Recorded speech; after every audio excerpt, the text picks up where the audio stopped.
Okay, this is Tyler White. Today, we're going to talk to you about how to make a fire with a Ferro rod. Now, normally people need something in addition to the Ferro rod, like petroleum jelly, cotton, something flammable, birch bark if it grows in your area.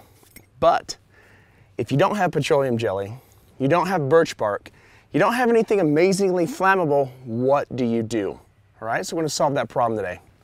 So, I have gathered some dead, this is quake and aspen, and this is a piece of cottonwood. I tried to grab different types of wood that you're going to see in your area.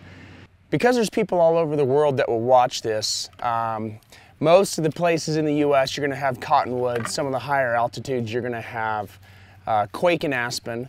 And it really doesn't matter as long as the wood has the following characteristics. You don't want stuff that's really resin rich. The resinous stuff kind of tends to make your little sparks grab and die. Doesn't mean you can't use it, it just means it's not ideal. You do want something that you can use your thumb and scar a mark in it, okay? So, when I'm running my thumb across this wood, you can see that it's leaving lines in it. And as long as I've left those lines, then it's a good wood. Stuff that I can scar with my thumb is soft. Soft wood is good for hearth boards, for hand drills, bow drills, fire starting in general. It's a more quick burning wood, so that's why you want to look for this kind of an attribute with the wood.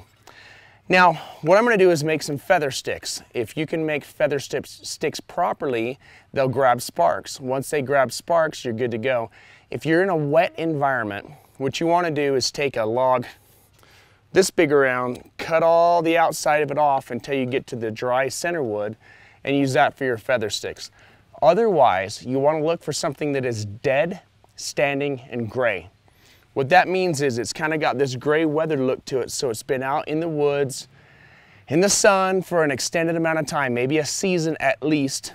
It's standing, so it's not laying in the grass, absorbing water, and it's dead. Sometimes you can get tricked with stuff like sagebrush. You think it's dead, you cut into just the cambium layer of the bark, you see it's green. So make sure that you've got dead, standing, and gray.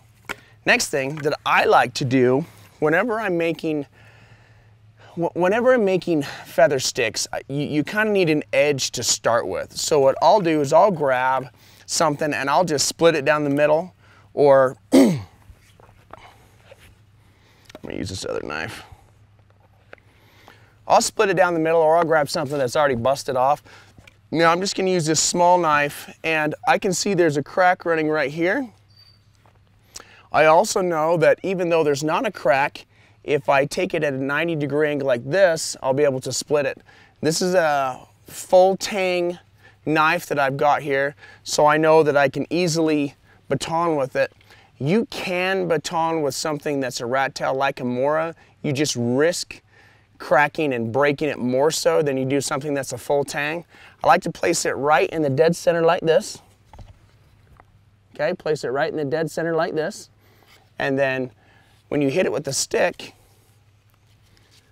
hit it right directly down. Okay, that way you're not going to torque the handle. And that matters more when you have this type of a knife that is a little less robust. If you're going to baton with this type of a knife, you want to hit it right in the middle to start it, okay? Now this wood's so soft, it's going to be really simple for me to do this, so I'll just continue it. And then I like to put pressure right here and on this back part. If you're starting to feel massive amounts of pressure, the wood's not dry, don't go breaking your knife doing this. But as you can see, this gives me this thin little strip. I kind of wanted something a little bit bigger.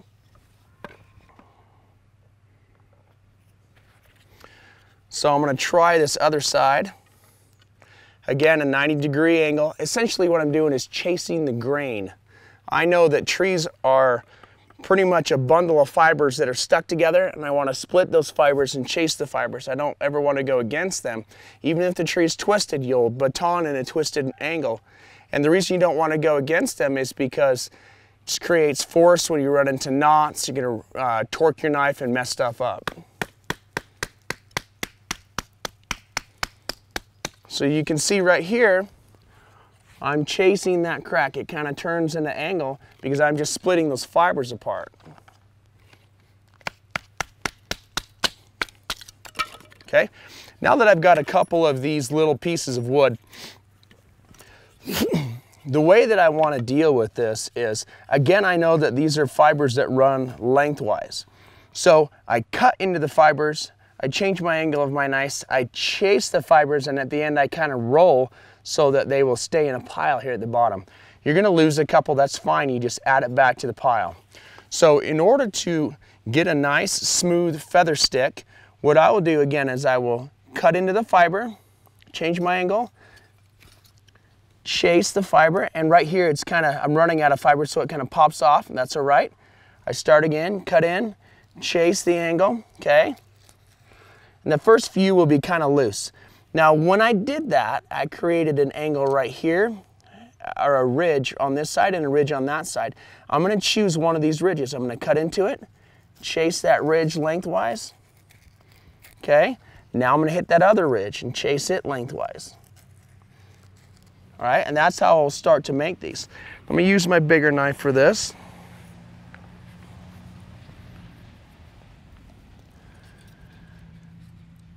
So I like the bigger knife for this kind of stuff because it's flat and it's just really incredible. This one just happens to be incredibly sharp, and it will give me little paper thin pieces. Okay, cut one angle, cut the other, and you're gonna kind of have to adjust depending upon the grind of your knife, whatever the angle is, and eventually you will get these long paper thin slices. Okay, so now just begins the work. I'm going to create one of these. Whenever I cut a piece, it creates a ridge. Then I cut that ridge. And then I chase the next ridge back and the next ridge back. So as you can see, I'm never cutting exactly the same place, because then you're kind of planing sheets of fiber off, and you don't want to plane the sheets of fiber off.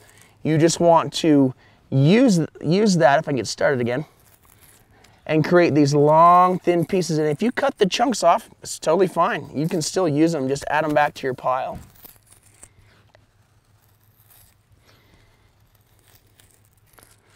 And again, you're chasing the grain. You're not so much splitting it or trying to go against it.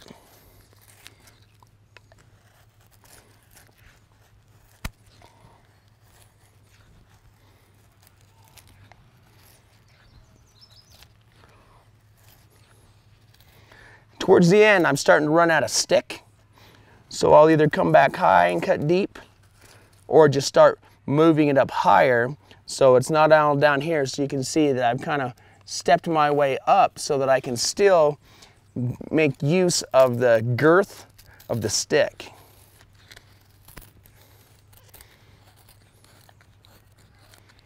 Okay, there's a good one.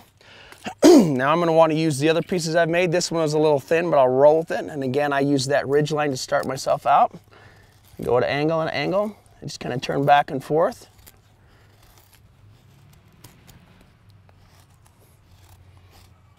It's not amazing, but I'll take it.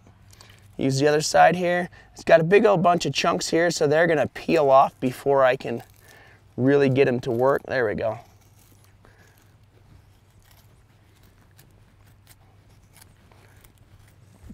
Not amazing on that one, but it will work. Now we'll use this big piece to show you how you can still do it. I've got a ridge right here, and I've got a ridge right here. I want to chase the ridge as far as I can. I know as soon as it starts curling back, I'll chop those off. So I kind of have to chase these lines, chase these fibers.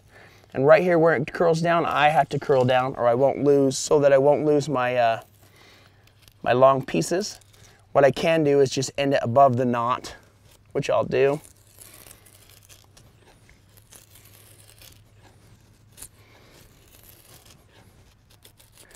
And again, if you start losing pieces, it's okay. Just remember to chase the fibers, follow the grain. Like I just lost that piece, just start over, and you'll just add it to the pile.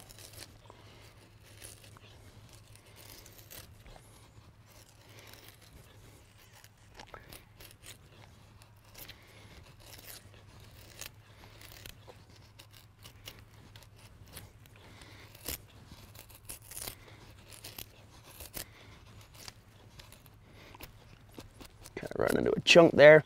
Try to work around the knots. If you run into a knot, it's just going to shut you down. Okay, so there's a bunch of good chunks. Now, what I want to do is I want to stack this so that I create multiple layers of surface area. The surface area is what I want in order for the spark to grab. Now, if you're at this stage of the fire lighting, you need to remember to create a fire lay. A fire lay is your wood that you're going to burn. If you haven't done that, you haven't already gathered the wood for the fire, go do that now. If you have, which I'm not going to do a full-on fire, so I'll leave it this way, this is where you would go ahead and start your fire. Now, with the ferro rod, essentially ferro cesium, if I'm saying that right, they come in a hard and they come in a soft.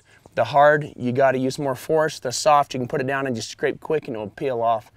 The other thing is too, just like scraping the fibers of the wood, if I have some ridges in the ferro rod, it's easier to pull chunks off, because what you're doing is ripping chunks of metal off. The iron in the ferro rod is connecting molecularly with the oxygen in the air, and it's bursting into flame. So you're creating a chemical fire by throwing these sparks out into the air. Clean the guts off this. And when they hit the oxygen, you get fire. So understanding that is extremely important. There are three pieces of fire. There's the fuel, the heat, and the oxygen. That's the fire triangle. If you don't have enough fuel, or the fuel is too wet or cold, that creates issues. If your heat is too cold, meaning you have a flint and steel temperatured fire versus a ferro temperatured fire versus a lighter, all different temperatures, that will affect it. And then oxygen. If you're high at altitude, you're going to have less oxygen in the air. If the air is wet, it will be cooler and it'll be harder to deal with. So all these things need to be taken into account and need to address all three of them in order to have a successful fire. Okay, so let me get this positioned and we'll go ahead and start this fire.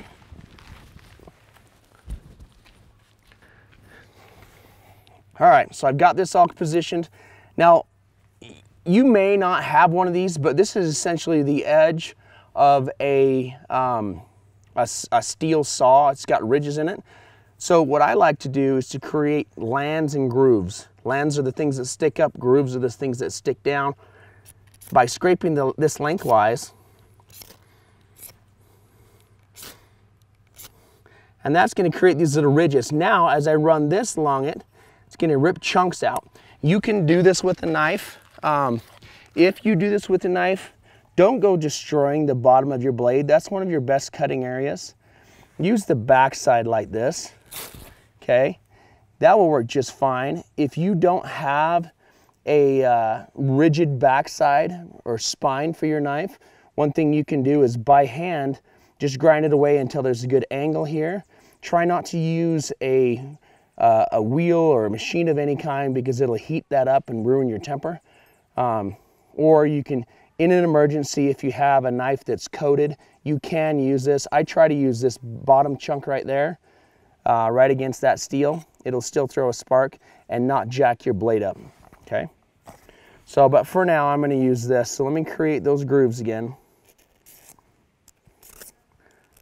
Now, a lot of people will take their knife and they will hit stuff and smash it and throw the sparks at it. That's not what you need to do, okay? You wanna get this nice and tight, put this down on it, and then just grind away and start throwing it in that way. That way you're not gonna throw the stuff all over the place. Another thing you can do is put your hand down and pull the knife back, or I'm sorry, put your knife hand down, pull the ferro rod back, and that will systematically drop your sparks in the same place and be much easier. In fact, I'm gonna use that technique right now for lighting this. Now, do understand also, you might grind away for a few minutes. That doesn't mean anything. Don't stop, just keep going.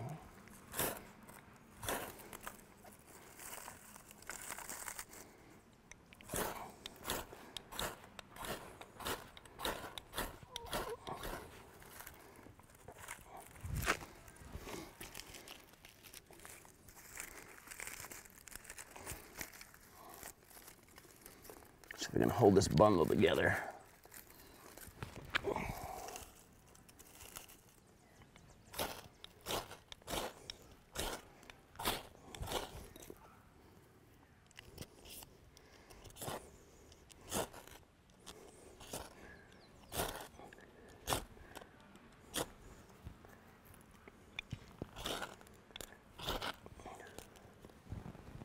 It started to light.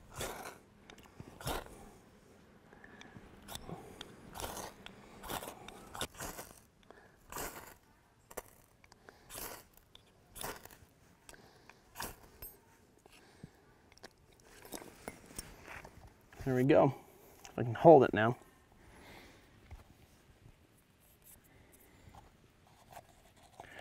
So as you can see, it's going to take a few minutes with a little bit of patience.